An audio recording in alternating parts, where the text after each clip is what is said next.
唔知呢度嘅一間房咧，係咪得我一個人住嘅今晚？我想講咧，房入邊咧有埋電筒咧，提供俾你出去探險。因為夜晚真係好黑啊呢度。哇！呢支電筒好似冇乜用，我想講，都係入去換翻我啲電筒算啦。呢支電筒太弱雞。好啦，再度出發。原來上面就係墳場啦。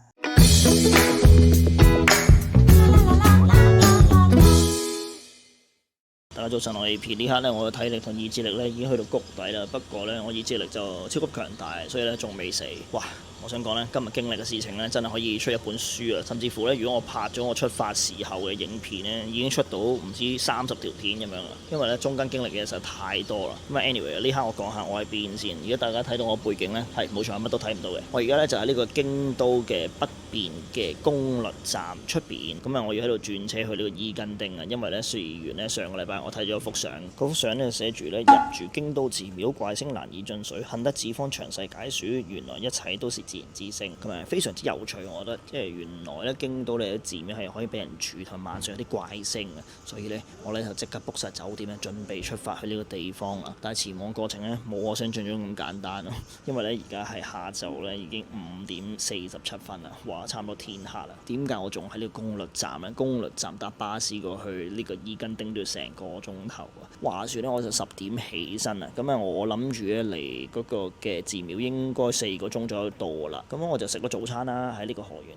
町，跟住咧就再出發搭車。本身諗住搭巴士搭2個鐘先嘅，點知去到巴士站嗰度咧，發現咧原來要買飛，咁我趕唔切買飛，咁佢又要收現金喎。咁因為小弟咧由於太窮困啦，所以多數嚟日本嘅時候咧都冇現金，都係俾卡嘅。咁啊我冇現金啦，所以咧就搭唔到巴士。結果咧我就搭咗 JR 咧去到一個好似叫福知山嘅地方，然後再轉另一架車嚟到呢個攻略站。咁本身咧就諗住喺呢個攻略站咧搭巴士咧去呢個伊根町。咁但係事情咧又嚟啦！上一架巴士大概係9個字之前，咁好似我所講啦，小弟係冇現金啊嘛。嚟到呢度咧，發現咧原來呢架巴士係要俾現金嘅，即係連西瓜卡都唔收。我只需要400英就搭到呢架車，但我冇400英。我行勻呢個城市都唔知係咪叫城市，可能一個小鎮，去咗銀行，去咗羅神。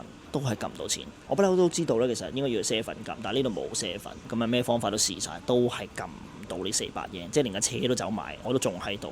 而家下一班車咧係6:07，好似仲有成20分鐘咁上下。大家要知道咧，我係嗰種咧唔想人幫手啊，都唔想求人嗰啲人嚟嘅，所以咧我係冇問呢個嘅地鐵站啲人借錢啦，亦都冇問街邊啲人借錢。我真係行咗好耐，行咗好多地方去撳錢，但係都係撳唔到啦。迫於無奈，最後我真係問街邊啲人借錢。咁我而家係坐喺呢個的士站嘅凳，我啱就係喺呢度咧見到4個人，我就咧用 Google Translate 咧個人問佢可唔可以借400英俾我，因為我撳唔到錢等等嗰啲東西啦。跟住我又俾佢睇啦，跟住佢哋自己喺度講中文。原來係偉大祖國嘅同胞，哎呀，哇，咁就好辦事啦，可以支付寶嗰啲轉錢啊嘛。最後咧，佢哋咧就俾咗400英我，唔需要我俾錢。哇，真係太好人，太善心啊！嚟到咁遠嘅攻略站都遇到呢個祖國同胞，仲要係借錢唔使我俾錢。雖然400英唔多，但係我真係感恩，一世難忘。呢400英真係得來不易，唔係講笑。哇！而家諗起想喊添。我用咗4-5個鐘頭先嚟到呢度，都仲未到目的地，係因為我冇現金。我真係要好好緊記，真係上一課唔係講笑。現金真係好重要喺日本。我本身諗住去到附近先拍片俾大家睇，我驚太長啦。結果咧，而家都係要拍，因為真係太長。咁啊，今日咧我發生嘅事情咧大致上就係咁啦。咁啊，呢刻咧同大家講講我哋今日要拍嘅目的地先。呢個寺廟就叫海藏寺啊。咁咧入邊咧呢個地方咧就應該叫宿坊英海，佢就係位於呢個伊根町嘅。咁啊，伊根町最出名嘅特徵咧就係有呢個嘅舟屋建築群，即係好似嗰啲漁屋咁樣。咁啊，同埋咧海鮮啊、漁業咧都係非常之出名嘅。呢個地方嘅舟屋咧已經有1700幾年歷史啊！舟屋咧以前咧係漁師嘅屋企，一樓咧為停泊呢個船嘅船庫，2樓咧就係生活起居室啊。咁啊，從海上咧捕魚回來之後咧，咁啊船咧就可以直接駛入，並可以成為製作魚缸嘅晾曬場啊！目前咧仍然有230棟左右嘅舟屋被保存落嚟，成為世界獨一無二嘅難得景緻啊！咁呢個伊根町咧仲有呢個日本威尼斯之稱喎。我哋入住嘅寺廟就係呢笪地方啦。咁我今日應該俾咗12000英，再加1500英早餐錢，即係13500。其實佢有晚餐，不過佢話住持喺度嘅時候咧先可以整呢個晚餐。咁啊住持咧今日唔喺度，所以咧3500就慳翻啦。我就 book 咗第二間餐廳喺門口嘅，可以食海鮮嘅都係。不過咧我 book 到7點，而家咧起碼7點半先到。我啱啱已經揾朋友打咗俾呢間餐廳，呢間餐廳話 OK 冇問題，所以7點半咧都可以食飯啊。本身我非常之驚，因為呢個寺廟一早就同我講就話一定要 book 餐廳，因為咧如果咧寺廟廟冇嘢食呢，附近嘅餐廳其實得2、3間。如果 full 晒啊，夜晚呢，周圍呢係冇便利店，亦都冇超市，你係冇嘢食。所以我本身喺度諗，死啊！如果遲咗點算呢？好彩啊，又俾我可以晏啲食，真係開心。咁另外有啲資料呢，大家都可以留意，因為呢，我一個人住咗先12,000英啊。如果2至5人呢，就9,000英一個人，會平啲嘅。不過櫻花開嘅時間呢，又會加翻3,000英。然後呢，有啲苦行體驗呢，呢度亦都可以嘗試下，但我唔係好肯定啊，即係佢冇同我講有冇啊。聽日呢度話朝早6點可以讀經啦、坐禪啦、抄經啦，但係要俾錢1,000英。咁我唔知道聽朝會唔會去參與，亦都唔知係咪真係可以參與。太多資料太長篇啦，我哋不如去到再講。而家不如屙個尿先，因為一陣要搭多個幾鐘巴士，非常之急。路上我哋再同大家欣賞下呢個風景，唔知睇唔睇到，因為就快天黑咁啊。Anyway，我哋而家去廁所先。唔好意思，大家都唔記得影下呢個公律站嘅周圍俾大家睇下。我而家其實就係呢度，啱啱我就坐喺呢個的士嘅隔離拍呢個 intro。呢400英真係得來不易，我會一世都記住呢個教訓。我哋本身係搭呢個4點57分，而家要搭6點17分。我仲 keep 住咗頭先喺銀行撳錢失敗嗰啲單，我諗我試咗10幾次。我想講呢400英呢，其實係呢個嘅公律站嘅職員呢同我講，一陣呢上到巴士呢，如果唔係400英呢，就玩完啦，仲有5分鐘架車就到。我好感動，我終於見到我要搭個巴士，好感動啊！哎呀，終於有啦！經歷咗4-5個鐘頭嘅行程，我終於上到巴士，仲攞咗呢張乘車券，有啲驚驚地，搭成個鐘，係咪真係400英咁平？不過我見到個 mon 上面顯示好似150，會唔會再平啲啊？果然係漁業城市，開始見到有海，而家開始疲倦，腎上腺素下降。頭先真係走投無路，我爭啲連神社嗰啲錢咧都想借住先，最多下次10倍奉還。不過好彩我揾唔到神社，真係睇戲就見過，第一次見到有人真係去神社借錢。喂，個牌點解全部變晒400嘅？因為夠唔夠錢啊？仲有半個鐘先到啊！算咪先。哦，OK，thank you。好彩，真係400英，嚇死我！不過呢，突然間諗起樣嘢，回程點算？我而家得去程嗰400英，回程點算？李生呢，我身上呢，其實係冇嘢，但我有500蚊港幣，睇下可唔可以唱錢先。我本身仲諗咗好耐呢個系列名應該叫咩名？即係呢啲有趣入住體驗咧，諗佢又諗唔到，我終於諗到。因為呢，啱啱我覺得呢，我呢個探險呢，好似一個極限嘅探險啊，即係連錢都唔帶，簡直玩命。我哋呢個系列名不如就叫做極限小火龍。因為比較超用咗啦，其他又好似唔係好啱音啊，即係咩極限奇異種子啊、極限車厘龜都可以嘅，不過但我覺得小火龍好似好啲。哇！我哋好近啊，爭幾分鐘路程啊，望見春天啊，終於到海創寺啊！呢度啲屋好古色古香，民居啊定係嗰啲洲屋咧，好靚喎呢度。喺呢個位睇得清楚啲，大家可以喺啲罅仔咧見到出邊咧。係海嚟嘅，民居嗰度咧係直接可以跳落海。7點29分，我朝早10點出門口，12點零已經喺京都開始出發，7個鐘頭，終於嚟到伊根。到啦，終於伊根啊！哇，終於到啦，毛管戙啊！頂7個鐘頭，終於到啦，但係一個人都冇。而家應該行去邊啊？睇地圖先，完全唔識行啊！古色古香四圍都。有車啦，但係周圍好似冇居民嘅。呢度可能靠海，涼浸浸。如果睇地圖咧，應該係行翻轉頭轉右，直去大概100零米咧，就見到我哋要入住嗰間寺廟同埋餐廳噶啦。呢一刻我已經可以用呢個語言去形容我有幾興奮。我而家係成身毛管戙，好辛苦啊！終於嚟到啊，好感動啊！但係真係點解一個人都冇嘅？喂，啲漁民唔係住喺度咩？天黑啦，我應該唔使出去捕魚啊！大家明唔明我嘅感受？我係爆急尿，我係勁肚餓，我係勁攰。哎呀，咦係咪前邊啊？有燈嗰間係咪？不過補充一下先，其實間寺廟咧係冇寫咧幾點最晏 check in 嘅。寺廟應該都會閂門㗎嘛。咁我睇咧佢就會收9點嘅。咁而家仲有時間嘅。不過應該點做咧？而家 check in 咗先啦，定食咗飯先咧？真係我間餐廳啊！我要食嗰間餐廳就喺度啊！咁間寺廟喺邊啊？係咪呢度上去後邊就係咧？唔理啊，都係食咗飯先啊！嗱，臨食完上寺廟 check in。哇！好多烏龜。終於坐低咗，仲屙埋尿，非常之肚餓。地圖話一陣食完行翻上去應該1分鐘左右。咁我就一早咧上網 book 咗呢個餐，4800英。不過咧我而家見到呢度，哇！呢個4年養殖1800英一隻，係咪好勁呢隻蠔？咩蠔啊？蝦豬啊！喂，叫隻試下得唔得？好似好勁。經歷過7個鐘頭，哇！好感動，見到呢嚿肉。哎呀！呢間嘢叫咩名？慈地神啊！坐下嗰個係咪地字嚟嘅？大家見唔見到？我係抹緊自己嘅淚水，呢啲係感動嘅淚水。點樣？我係咪自己燒定佢幫我燒㗎？咦？應該未得喎啲火，咁飄忽嘅喎，啲油啪啪聲，但係都未得喎。呢幾個肉唔使食，已經知好食，腍到不得了，好鮮嫩。你話呢度出名釣魚，點解啲肉都咁勁嘅嘛？係嘛？Thank you。嗰個4800 yen 嘅聲就係呢個，哇，好靚，哇，好似好食，再加埋我嘅1800 yen 嘅蠔，哇，頂好大隻，哎呀，救命啊！我真係想講粗口 ，so beautiful，oh my god，哇 so big，哇我人生見過最靚嘅蠔呢，就係呢刻唔係拍俾大家睇，係我自己嘅記錄，哇哇！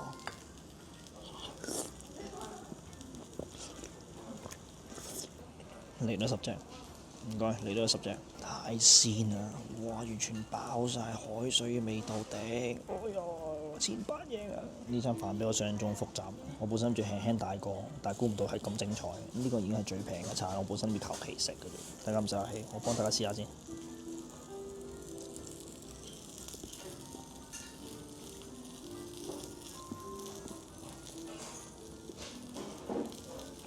完全冇嘢講，呢個係咩水平？癲嘅真係。我成日疑話咧，京都嗰啲菜咧係咪加糖？點解會咁甜？刺身。我未試過照一嚿牛丸係咁有兆頭。算啦，我覺得呢個食評咧唔使再做落去，大家我哋寺廟再見啦。因為我打後所有嘅食評都淨係話好食啊，話正啊，新鮮啊，話彈啊，冇其他評語啦，樣樣菜式都係咁。去到 check in 嘅時候再見。好啦，晚飯過後，而家去 check in 啦。我好少，真係唔係講笑，未試過咁飽。哇！我而家飽到難以置信啊！個胃係可以擠到咁多嘢，原來。我而家就要經呢條樓梯行上去啦。但係喂，點解黑晚晚冇燈嘅喂？嚇，唔通已經收咗？我今日住喺度喎。哇！太重，我拎住個好重嘅篋嚟。夜晚喺度直情好似靈探咁樣。海床寺啊，上面有燈啊，應該喺嗰度 check in。I booked it today, AP。ですね。Oh yeah。はい、どうぞ。係，ありがとうございます。係，ありがとうございます。哇！真人真係真人，犀利，咁大力嘅，因為碎石地，我拖唔喐。どうぞこちらでございます。はい。どうぞ。すみません，日本語話嘅話先。私も英語はわかりません。係，而家要簽呢張 check in 嘅紙。8 o'clock。ブレックファーストタイム8。Yes。哦，bathroom here。哦，OK。こちらでございます。OK。はい。これがオープンをできます。哦，係。困ったことあったらコールミー。係。はい。ありがとうございます。ありがとうございます。呢個係字喺日本係最有用。哇！終於到咗啦，係好開心啊！激動到唔知講咩而家。room tour 先。咁啊，住持咧佢幫我咧成個篋抹過咧先拎上嚟。因為大家知道啲榻榻米咧就唔可以污糟。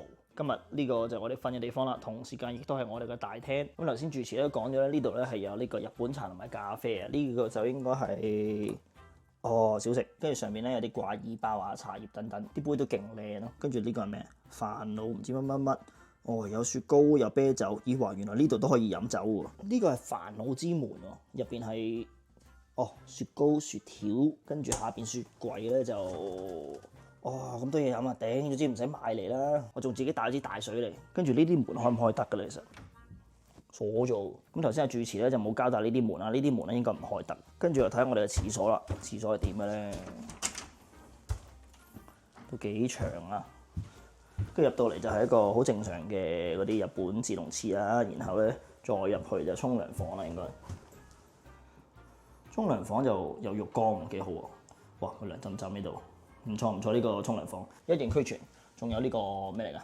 冷氣啊？咦唔係喎，浴室嚇可以加水，即係點啊？放水用呢個，出邊個景黑到都唔知係咩啦，睇唔到，好似係間屋嚟。呢度係咩嚟？呢度就係頭先佢揭起嗰度嗰個位啊，咁你就可以坐喺度咧睇入嚟嗰條路徑啦，應該好靚嘅朝早嘅畫。咁如果呢度佛廟啦，當然有啲咩南無阿彌陀佛嗰啲嘅字畫啦，咁啊有香爐啦，左邊咧呢度咧都有一個六物唔知乜嘢，即係唔好做咩咁樣。頭先個住持咧就問我咧想幾點食早餐，好似有6點零啦、7點零同8點，咁我就揀咗8點。咁8點咧佢頭先講咗好多次咧，佢就會拎過嚟咧喺呢間房咧俾我食，我就唔使出去。咁啊8點鐘咧我坐定等佢嚟就得啦。唔知係咪因為太焗，開始有啲頭痛，死咯，唔係咩古怪嘢，冇理由呢度廟嚟㗎。不過好似話有墳場喺門口定附近，但係我啱上嚟嘅時候咧就見唔到。咁啊，anyway 而家8點零啦，我哋 room tour 都完結啦，不如我哋再出去探險一下。出去探險前咧就望下地圖先，睇下有冇寫邊度墳場。好似咧就見唔到嘅，不過咧我想講，咦佢哋唔係話有張紙俾我，話附近有啲唔知咩聲嘅咩？今日我冇嗰張紙喎，得一張話俾你知咩落雨嘅時候啊，行李點 keep 嗰啲東西喎，我冇上網嗰個人嗰張紙喎。好啦，再睇一次都係見唔到邊度有墳場，唔緊要，我哋直接自己出去揾，出去行個圈先。唔知呢度有幾間房咧，係咪得我一個人住嘅今晚？我想講咧，房入邊咧有埋電筒咧，提供俾你出去探險，因為夜晚真係好黑喺呢度。哇！呢支電筒好似冇乜用，我想講，都係入去換翻我啲電筒算啦。呢支電筒太弱雞。好啦，坐喺度出發。哎，原來上邊就係墳場啦。我哋去附近行一陣先，唔好去。哇！上面啪聲，不過應該多動物，即係好似嗰張紙咧都話咧附近好多動物噶嘛，所以先會有啲叫聲噶嘛。咁啊，我哋喺附近兜個圈先。呢度就係我哋間屋啦。咁頭先我哋行入嚟嗰條路咧就係咁樣嘅。主持咧就係住喺入邊咧，應該諗住睇下呢度有冇預售添。如果有預售咧，就買翻去俾各位會員。但係咧呢度應該冇嘢買啊，四圍都黑麻麻。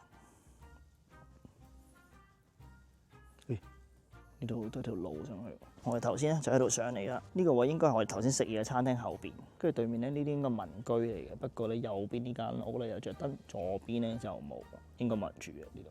咁啊 ，anyway， 喂，咁樣睇咧，好似原來都唔係好多嘢行嘅。不如咧，我哋落翻去最底，咁啊喺街邊兜個圈睇下附近有啲咩東西，應該冇啦。不過都行下，跟住再翻嚟行下，睇下墳場個位有冇咩特別嘢。喂，呢個係咪頭先個住持嚟嘅？點解變咗便服嘅？佢同兩個放狗嘅姐姐唔知喺嗰邊行過嚟上咗去。主持突然間變咗咁 casual 啊！佢頭先唔同我講 combat 話，我都唔認得。我仲諗應該係鄉村人好友善嘅，但係咦點解咁熟悉嘅呢把聲同呢個樣？原來主持嚟，真係一個人都冇。然後條街勁黑，四圍都冇燈，睇嚟鄰近我哋都淨可以翻寺廟入邊。我哋可以早啲沖涼瞓覺，聽朝食早餐，然後再諗下辦法點樣揾翻個400英。如果大家追求咩寧靜啊、咩自然咧，嚟呢度咧啱晒。呢度燈都唔多盞，好靜好靜，真係一粒人聲都冇。我而家講嘅係8點幾喎，而家8點幾已經冇晒聲。小弟對呢度咧，而家感覺非常之新奇新鮮啊，非常之舒服啊呢個位。咁喺咁舒服嘅情況咧，我又講下古先。咁話説咧，呢個伊根丁咧，我上網揾咧，原來咧呢度係關呢個浦島太郎氏嘅喎。咁話説咧，從前呢一個叫浦島太郎青年咧，海邊救咗一隻被欺凌嘅海龜。咁得救嘅海龜先生咧，邀請浦島太郎咧翻龍宮作客啦。浦島太郎咧，甚至咧得到咧永住龍宮嘅機會。但係佢最終咧就翻陸地，並帶着咧一個咧不准被打開嘅寶盒當土產翻屋企。咁傳説咧呢位浦島太郎故鄉咧就係呢度伊根丁啦。咁另外再查一查咧，原來好似話咧我哋住嗰間海床寺咧，好似有成1000年歷史。咁我唔係好肯定啊。再加埋咧點解呢度咧會叫櫻海咧？原來咧話咧入邊啊有一棵樹齡咧180年以上櫻花。咁春天開花嘅時候咧就會亮燈。從對岸睇到個船屋咧同埋櫻花咧黃昏浮現嘅樣子就好靚，好有韻味。從有櫻花嘅海床寺開始，旅館就被命名為櫻海啦。咁春天係櫻花，夏天係綠色，秋天係落葉，冬天係冬景。從呢個宿房咧可以看到櫻花嘅4季。話說主持冇同我提起聽朝可以坐禪抄經喎，就諗住6點鐘可以同大家展示下我嘅善心。我哋翻到嚟海床寺啦，原來寺門口咧有個地藏，喺度啊！呢棵係咪就係180年歷史嘅櫻花樹？應該係呢棵啦嘛，特登要揾嘢圍住佢。好啦，喺我哋咧上去呢個嘅墓地之前咧，我哋先講下咧，其實咧嗰張紙咧上面寫住呢度咧夜晚有啲咩聲音先。張紙嘅題目咧係寫住唔恐怖啊咁樣嘅，佢就話可以聽到外邊大自然嘅聲音。如果山上傳嚟咧女性尖叫聲咧，其實係鹿嚟嘅；如果你聽到短促叫聲咧，其實係雀仔。咁跟住如果你聽到咧屋頂咧有跑動嘅聲音或者落嘅叫聲啊、狗吠聲啊、樹喐嘅聲音咧，其實係馬騮。咁跟住就係講墳墓啊，佢就話咧其實咧墳墓咧係啲先人咧安睡嘅地方嚟嘅，係對佢哋屋企人咧都好重要嘅，所以咧亦都唔可怕。墳場其實多數都安寧嘅，我哋盡量都唔想打擾，望一望就翻房。哇！呢啲係咪骨灰龕嚟？真係上唔到去。呢個係一個山坡嚟，咁佢揾啲嘢圍住咗，上唔到去。如果要上去咧，應該第二條路入。唉，原來我哋度入唔到墳場。好啦，冇去做啦，我哋翻房沖涼。小弟沖完涼啦。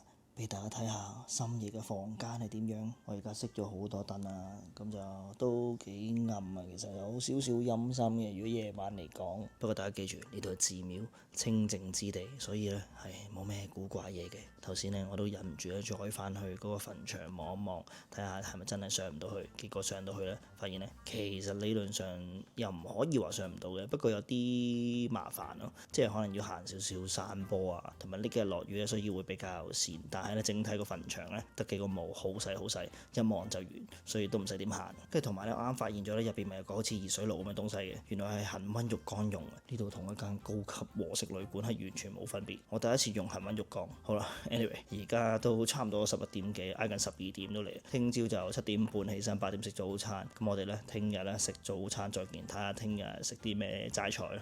咁啊，早唞。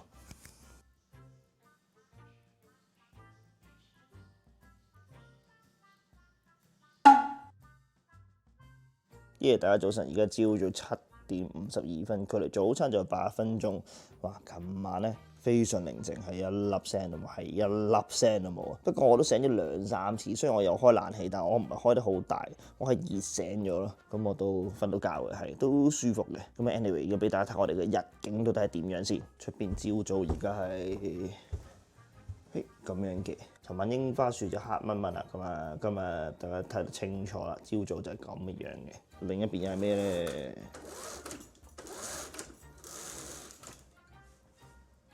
原來冇嘢睇，民居嚟。不過前面咧啲山景，如果係紅葉或者落雪嘅時候，應該都好靚。開到最盡㗎啦，棘住咗咯。咦？哇！頂嚇死我！我以為有對腳喺出邊，原來係我嚟嘅。我成日喺度幻想有冇咩幽靈嗰啲咁嘅嘢，但係真係乜都冇。喺間中有時會有啲啪一聲咯，不過我覺得應該係樹林傳嚟嘅動物聲。咁而家我哋就靜靜地等到我哋嘅早餐來臨。哇！電話嚟嘅呢個。Good morning. 係 Good morning. Breakfast time, okay? Okay, yes, thank you. Bring your room. 嚇 Thank you.？Okay, thank you.